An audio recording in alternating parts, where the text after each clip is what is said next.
नमस्कार आप सभी मित्रों का एक बार फिर से स्वागत है। दोस्तों आज की इस वीडियो में ई प्रवेश रजिस्ट्रेशन कॉलेज लेवल काउंसलिंग का सेकंड चरण प्रारंभ हो चुका है। चाहे आप यूजी हो या फिर पीजी से आप कोई कोर्स करना चाहते हो या फिर बीएड करना चाहते हो, सारे रजिस्ट्रेशन कंप्लीट तरीके से ओपन हो चुके हैं। रजिस्ट्रेशन से लेकर चॉइस फिलिंग तक की पूरी प्रक्रिया मैं आपको बताने वाला हूं। तो वीडियो अच्छा लगे तो एक लाइक करके चैनल को सब्सक्राइब जरूर करें। चलिए शुरुआत करते हैं। देखिए सबसे पहले आपको करना क्या रहेगा, अप्लाई नाउ वाले ऑप्शन के ऊपर क्लिक करना है।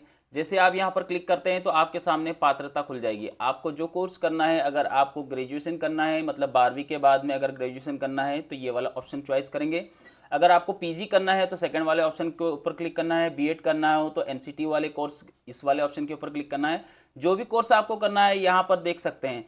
तो हम यहाँ पर जो है अभी फिलहाल में हम करने चाहते हैं बीएड के लिए, तो यहाँ पर हमने बीएड वाले ऑप्शन के ऊपर एनसीटी वाले ऑप्शन के ऊपर क्लिक किया। काफ़ी सारे लोगों ने ये भी बोला था क्या सर अदर स्टेट वाले अप्लाई कर सकते हैं? बिल्कुल कर सकते हैं। यहाँ पर आपको नो कर देना है, क्योंकि अगर आप अदर स्टेट से हो तो यहाँ पर पूछा जाता है क्या आप मध्य प्रदेश के राज्य के विश्वविद्यालय या फिर किसी भी उसमें नामांकित है, तो आपको यहाँ पर आपको नो कर देना है, क्योंकि हम मध्य प्रदेश से नहीं है। अगर आप अदर स्टेट वाले हैं तो मैं स्टेट वालों को भी बताऊंगा। ग्रेजुएशन की बात करें तो दोस्तों यहाँ पर ग्रेजुएशन आपने जिस विश्वविद्यालय से किया है उस विश्वविद्यालय का नाम आपको यहाँ पर इंटर कर देना है। जो भी आपका नामांकन नंबर है वो नामांकन नंबर डालेंगे, कब आपने पास आउट किया वो सब आपको इंटर कर देना। कैप्चा कोड डाल के पूरी जानकारी आपको फिलअप कर देना है। लेकिन हम वापस से यहाँ पर चलेंगे, हमें करना है एमपी का ही। मैं आपको सिर्फ दिखाने के लिए वहाँ पर किया। जैसे आप अगर यहाँ यस करते हैं तो आपको समग्र आईडी, आपकी इंडिविजुअल समग्र आईडी आपको इंटर करना रहेगा। यहाँ पर पूछा जाता है कि आप मध्य प्रदेश राज्य के विश्वविद्यालय से नामांकित हो। अगर आप यस करते हैं तो यस करने के बाद में यहाँ पर देख सकते हैं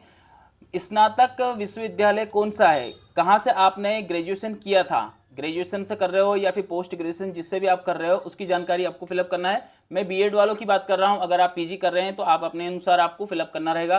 ग्रेजुएशन कर रहे हैं तो आप अपने अनुसार आपको फिलअप करना रहेगा। यहाँ पर देखिए आपका जो नामांकन नंबर है वो यहाँ पर एंटर करेंगे। कब पास आउट किया है वो आपको यहाँ पर सेलेक्ट कर लेना है। इसके बाद में कैप्चा कोड डालेंगे, गेट डिटेल के ऊपर आपको क्लिक कर देना है।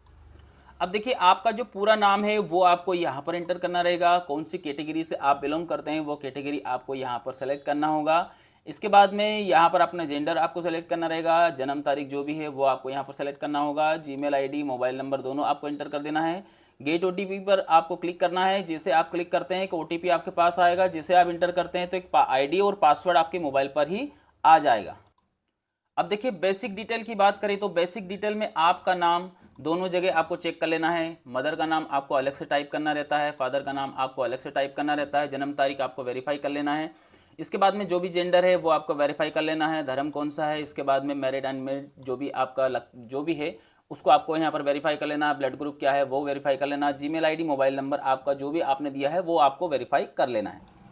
यहाँ पर आपको इंडियन वाले ऑप्शन के ऊपर क्लिक कर देना। एड्रेस की बात कर रहे हैं, करस्पॉन्डेंस एड्रेस और परमानेंट एड्रेस दोनों अगर एक जैसा है तो इसके ऊपर टिक मार्क लगा देंगे पहले। और यहाँ पर जो भी आपका एड्रेस है वो आपको फिलअप कर देना है। कौन सा जिला, कौन सा शहर, कौन सा पिन कोड, सब कुछ आपको यहाँ पर इंटर कर देना है। इसके बाद आगे बढ़ाएं। देखिए योग्यता को आपको किस प्रकार से ऐड करना रहेगा। यहाँ पर देखेंगे ग्रेजुएशन, पोस्ट ग्रेजुएशन जो भी आपके पास है। जैसे हम यहाँ पर any post graduation for BEd, इस प्रकार से हमने पोस्ट ग्रेजुएशन से बीएड के लिए अप्लाई कर रहे हैं तो यहाँ पर हमने एनी पोस्ट ग्रेजुएशन इस प्रकार से हमने सेलेक्ट किया। अगर आपका लास्ट अंतिम सेमेस्टर या फिर कुछ अभी आपका आया नहीं है, रिजल्ट नहीं आया, वेटेड में हो, तो आप इसके ऊपर टिक मार्क लगा करके आगे बढ़ सकते हो।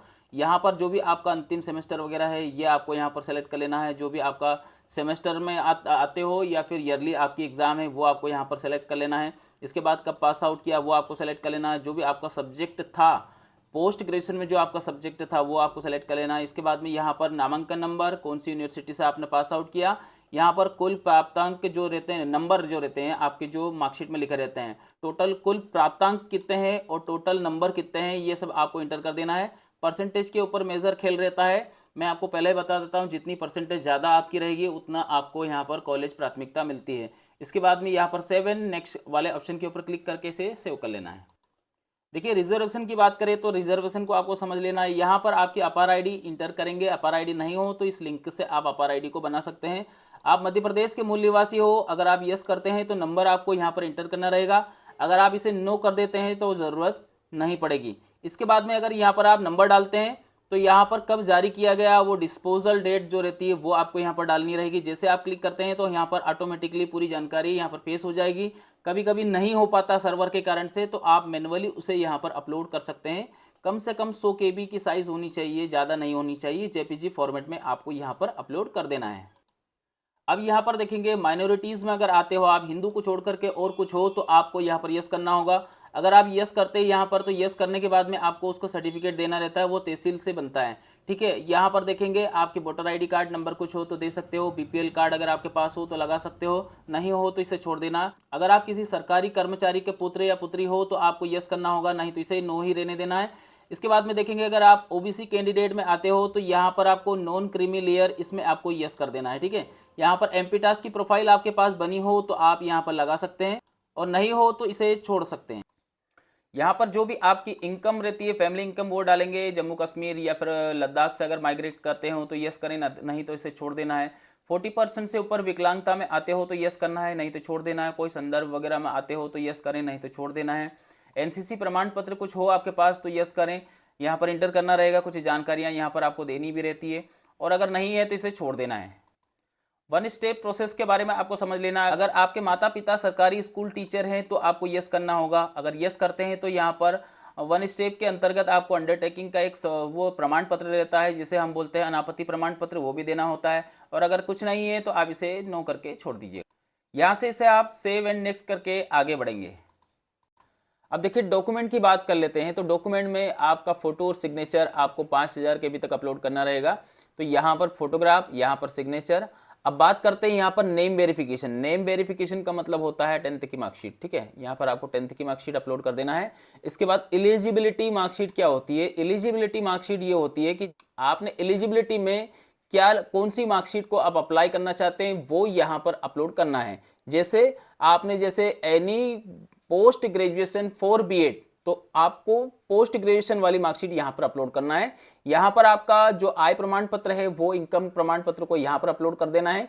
यहाँ पर नॉन क्रीमी लेयर, मतलब आप नॉन क्रीमी लेयर में आते हैं तो यहाँ पर आपके सामने आपका जो जाति प्रमाण पत्र है वो आपको यहाँ पर अपलोड कर देना है। इसके बाद में यहाँ पर देखेंगे एक और जानकारी, पोस्ट ग्रेजुएशन की मार्कशीट का भी यहाँ पर पूछा जा रहा है। अगर आपने ग्रेजुएशन से करते हैं तो भी यही आएगा, तो यहाँ पर ग्रेजुएशन की मार्कशीट लगा सकते हो। और अगर आप पोस्ट ग्रेजुएशन आपके पास मार्कशीट है ही तो आप यहाँ पर अपलोड कर सकते हो। देखिए बात आती है अब चॉइस फिलिंग की। जिन लोगों ने पहले चॉइस फिलिंग कर चुके हैं, जिनका फॉर्म पहले भरा चुका था, अब उन्हें कुछ करने की जरूरत नहीं, सीधा आपको चॉइस फिलिंग करना रहेगा। तो यहाँ पर देखेंगे अगर आपका यहाँ पर लॉक अनलॉक वाला ऑप्शन रहता है तो इससे सबसे पहले आपको अनलॉक कर देना है। आपके पास अगर पहले से यहाँ पर लॉक वाली प्रोसेस है तो इससे पहले आपको अनलॉक करना रहेगा। अनलॉक करने के बाद में वापस से आपकी चॉइस फिलिंग कर लेना है। इसके बाद में आपको फिर से लॉक करके यहाँ पर आपके सामने लॉक वाला ऑप्शन यहाँ पर ओपन हो रहा है। अब मैं आपको विधिवत तरीके से पूरी प्रोसेस आपको बता देता हूँ। यहाँ पर जो भी आपका कोर्स करना चाहते हैं वो कोर्स आपको चुन लेना है। इसके बाद में यहाँ पर आपका जो भी आप जिस यूनिवर्सिटी से आप करना चाहते हैं वो यूनिवर्सिटी चुनेंगे। इसके बाद में यहाँ पर देखेंगे आपका जो भी कॉलेज, या तो आप प्राइवेट या फिर गवर्नमेंट, जिस भी कॉलेज को आपको यहाँ पर सेलेक्ट करना है तो यहाँ पर आप दोनों ही कर लीजिएगा। अपने जिले का नाम, जिस जिले में आपको कॉलेज चाहिए वो जिले का नाम आपको यहाँ पर एंटर कर देना, सर्च कर लेंगे। सर्च करने के बाद में यहाँ पर देखेंगे अब जो मैंने कॉलेज लिए थे, जैसे 10 कॉलेज तक ले सकते हैं, इससे ज़्यादा आप सेलेक्ट नहीं कर सकते। मान लो आपको कुछ अमेंडमेंट करना है, कुछ सुधार करना है, एक कॉलेज कोई से भी आपको हटाना है यहाँ से, चलो हमने हटा दिया, दूसरा हमको ऐड करना है तो हम ऊपर वाले को हम वापस से चॉइस कर लेते हैं। यहाँ पर जैसे हमने इसको क्लिक किया तो यहाँ पर हो गया। अब इसे लॉक कर देना है। ये सभी के लिए, जो पहले से रजिस्टर्ड है उनके लिए भी और जो पहली बार करना चाहते हैं उनके लिए भी ये सेम प्रोसेस रहेगी। यहाँ पर पहले से अगर आप रजिस्टर्ड हैं तो आप पहले तो अनलॉक कर लीजिएगा, इसके बाद वापस से इसे लॉक करना है। इसके बाद में कंप्लीट होने के बाद में यहाँ पर देखेंगे अब जो आपने कॉलेजेस सेलेक्ट किए वो कॉलेज आपके पास यहाँ पर देख लेना, आपको एक बार वेरीफाई कर लेना। पहले से आप अगर रजिस्टर्ड एप्लीकेंट हो तो आपको यहाँ पर कुछ नहीं करना है, आपको सेम ऐसे कैसे छोड़ देना, क्योंकि आप जो चॉइस फिलिंग कर रहे थे वहाँ पर आपने लॉक अनलॉक कर चुके हो। ठीक है, इसके बाद में अगर आपने फर्स्ट टाइम कर रहे हो तो यहाँ पर आपको जनरेट OTP के ऊपर क्लिक करेंगे। OTP आपके पास मोबाइल पर आएगा, उस OTP को यहाँ पर सबमिट कर देना। सबमिट करने के बाद आपका जो फॉर्म है वो लॉक हो जाएगा। तो आज के लिए इतना ही। वीडियो अच्छा लगे तो एक लाइक करके चैनल को सब्सक्राइब करें, वीडियो को लाइक करें। धन्यवाद आप सभी का वीडियो देखने के लिए। आपका दिन शुभ रहे। जय श्री राम।